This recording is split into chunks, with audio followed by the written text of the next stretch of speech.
इधर ध्यान दो, मैंने आप लोगों के सामने कुछ सेंटेंस लिखे हैं, ठीक है? Yes, ma'am. उन सेंटेंस से आप लोगों के 2-3 टॉपिक क्लियर हो जाएंगे। आज हम 2-3 टॉपिक क्लियर करने की कोशिश करते हैं। कौन कौन से मैं टॉपिक सामने लिखती हूँ, ठीक है?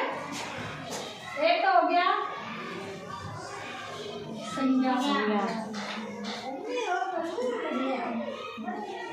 सर्वनाम, ठीक है, और क्रिया भी, मतलब हमें पहचानने आनी चाहिए शब्द की कौन सा शब्द क्या है, और विशेषण,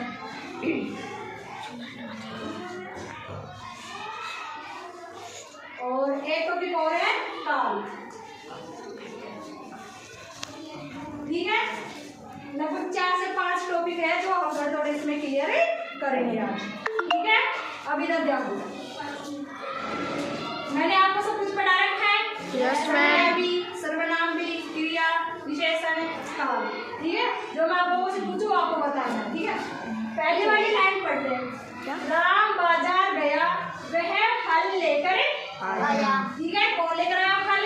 राम। अब मुझे ये बताओ कि राम क्या है यहाँ पे?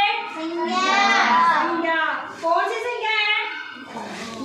व्यक्तिवाचक। किसी लड़के का नाम है ना ये? Yes, मैंने आप ma'am. लोगों को क्या बताया था कि अगर जो प्रॉपर कोई नाम आए, किसी भी चीज का नाम हो, चाहे वो कोई इंसान का हो, पशु का हो, पक्षी का हो, या फिर किसी पेड़ का भी हो सकता है, नदियों का भी हो सकता है, पर्वतों का भी हो सकता है, नाम होना चाहिए, ठीक है? तो वो किस में आएगा? और जो अपन कॉमन वर्ड यूज करते हैं, जैसे आप सभी को मैं विद्यार्थी बोल सकते हैं, कॉमन शब्द कौन सा यूज किया मैंने?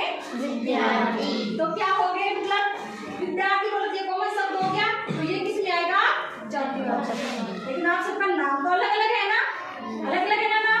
Yes, नाम ma'am. ले लेके बोलेंगे तो व्यक्तिवाचक, कॉमन शब्द से बोलेंगे किसी सबको मिला के तो वो जातिवाचक। जैसे सभी पक्षियों के लिए पक्षी वर्ड हो गया, सभी पक्षियों का नाम अलग अलग होता है। सभी पशुओं के लिए पशु वर्ड हो गया कॉमन, नाम सबका अलग अलग होता है, Yes, ठीक है? तो व्यक्तिवाचक और जातिवाचक समझ सकते हो ना आराम से? Yes ma'am. तो यहाँ पे राम क्या है? एक लड़के का नाम है और व्यक्तिवाचक संज्ञा है, तो ये संज्ञा हो गई। अब ये वह शब्द हमने पढ़ा था सर्वनाम की संज्ञा के स्थान पर आने वाले शब्दों को क्या कहते हैं? सर्वनाम। क्या कहते हैं? सर्वनाम। ये वह शब्द किसके लिए आया है? राम के लिए। राम के लिए।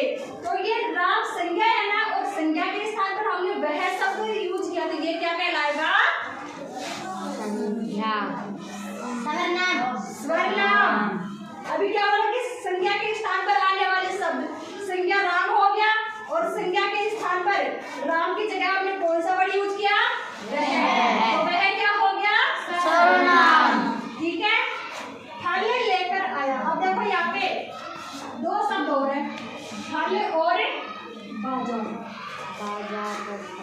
सभी फलों को हम फल बोल सकते हैं मिला के, लेकिन सभी फलों का नाम तो अलग अलग है ना? सेब, संतरा, तरबूज, केला, अमरूद, चीकू, अनार, आम, ठीक है? सबका नाम अलग अलग है, लेकिन कॉमन वर्ड एक शब्द कौन सा यूज किया? तो ये कौन सी संज्ञा हो गई? कौन सी संज्ञा? जातिवाचक। जातिवाचक।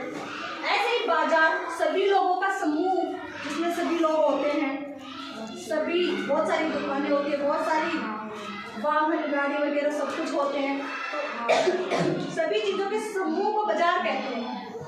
लेकिन चीज तो वहाँ पे सबके अलग अलग होती है, लोग भी अलग अलग होते हैं, उनका नाम भी अलग अलग होता है, दुकानें भी बहुत सारी, उनका भी नाम अलग अलग होता है, कोई साड़ी की होती है, कोई जूते चप्पलों की होती है, ठीक है? तो सभी को मिला के एक बाजार बन गया, तो बाजार भी क्या हो गया? जातिवाचक। अब दूसरी लाइन में आते हैं, तुम दोनों जयपुर कब जाओगे? इसमें देखो सबसे पहले हमें को क्या देखना है? प्रश्नवाचक। अब ये पहले हमें मुझे ये बताओ कि ये सर्वनाम के कौन सा प्रकार है? सर्वनाम का कौन सा प्रकार है ये? प्रश्नवाचक। प्रश्नवाचक, क्योंकि इसमें प्रश्न पूछ रहा है ना कि तुम दोनों जयपुर कब जाओगे? ठीक है? और देखो ये एक गया, ये एक शब्द आ गया। मुझे ये बताओ ये कौन सा सर्वनाम है? तुम। पुरुषवाचक का मध्यम पुरुष, पुरुषवाचक का मध्यम पुरुष। याद करो पुरुषवाचक सर्वनाम के 3 प्रकार बताए थे मैंने, उत्तम पुरुष, मध्यम पुरुष, मध्यम पुरुष। उत्तम पुरुष खुद के लिए जो वर्ड यूज होते हैं जैसे मैं, मेरा, मुझे। मध्यम पुरुष जो तुम लोग सुन रहे हो, मैं जो बातें बोल रही हूँ तो मैं तुम्हारे लिए जो वर्ड यूज करूंगी, तुम, तुम्हारा, आपका, तुम्हें, ठीक है, तो ये तुम मध्यम पुरुष में आएगा, ठीक है। और अन्य पुरुष उसे, उसका, उसकी, उन्हें, उनको, ठीक है। जो इंसान यहाँ रहे हो तीसरे की बातें अपन कर रहे हो, लेकिन वो यहाँ पे जो वर्ड यूज करेंगे वो कौन सा होगा? अन्य पुरुष, ठीक है। ऐसे समझ गए? जयपुर, जयपुर कौन सी संख्या हो गई? व्यक्तिवाचक। अपने जिले का नाम है ना? अपने जिले का नाम है ना जयपुर? तो जयपुर क्या हो गई? एक व्यक्तिवाचक, ठीक है। पर्सन है तो ये पर्सनवाचक सर्वनाम का एग्जाम्पल, ठीक है।